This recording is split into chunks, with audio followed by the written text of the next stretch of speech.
face in your face. On attaque les bras donc. On fait un anneau magique de 6 mailles serrées.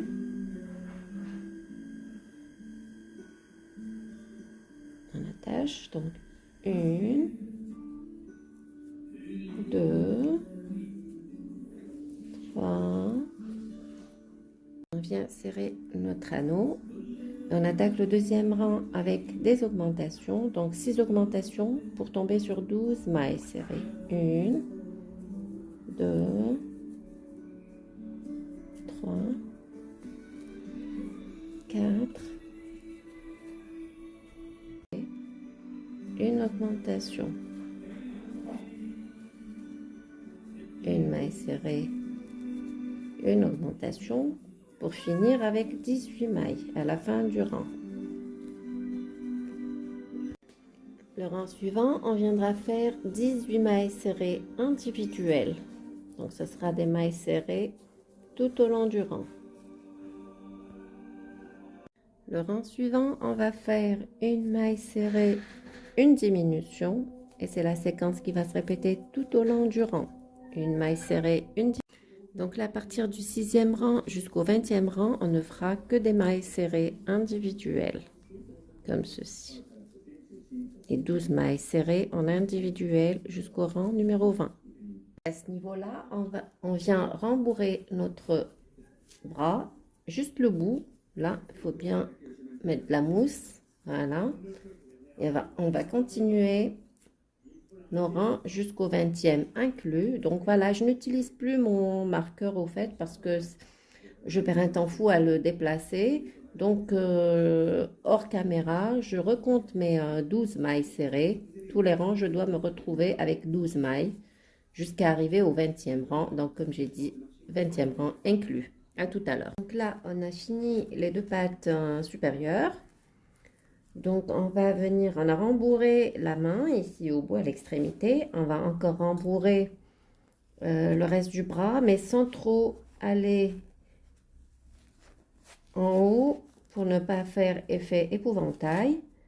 Donc, on va rembourrer le bras et laisser la partie supérieure assez flexible. Voilà. Vous pouvez vous faire aider par l'extrémité de votre crochet ou carrément une paire de ciseaux pour faire un rembourrage bien uniforme. Voilà, on va faire pareil pour les deux pattes.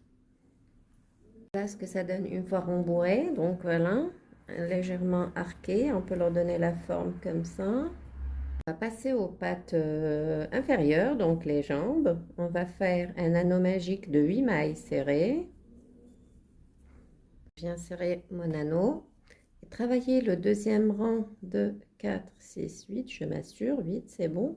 Donc, je fais des augmentations dans les 8 mailles serrées pour tomber à la fin sur 16 mailles. Donc, on les fait, on se retrouve. Avant cela, on marque notre première maille de démarrage. Donc, voilà, 2 mailles serrées. Dans la suivante, encore 2 mailles serrées tout autour du rang numéro 2. Numéro 3, on va faire une maille serrée, une augmentation.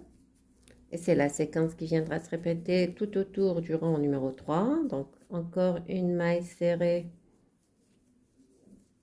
une augmentation, et ainsi de suite. On se retrouve.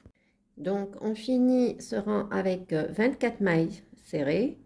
Et le suivant, le rang suivant, on va travailler pendant 5 rangs que des mailles serrées individuelles.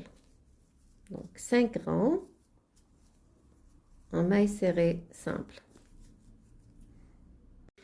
On a fini le 8e rang, donc de mailles individuelles serrées. On vient commencer le 9e rang par 6 diminutions. Donc, on prend le brin avant de la première et la deuxième maille. On fait passer notre jeté, deuxième jeté et on tire.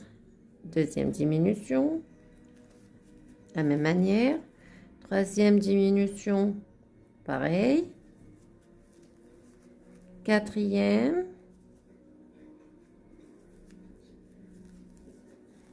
Cinquième. et 6e diminution.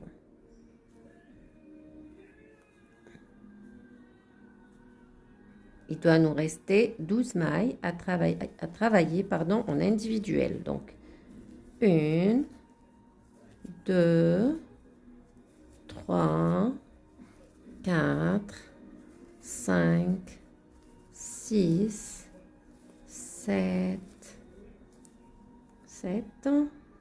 8, 9, 10, 11 et 12. Voilà.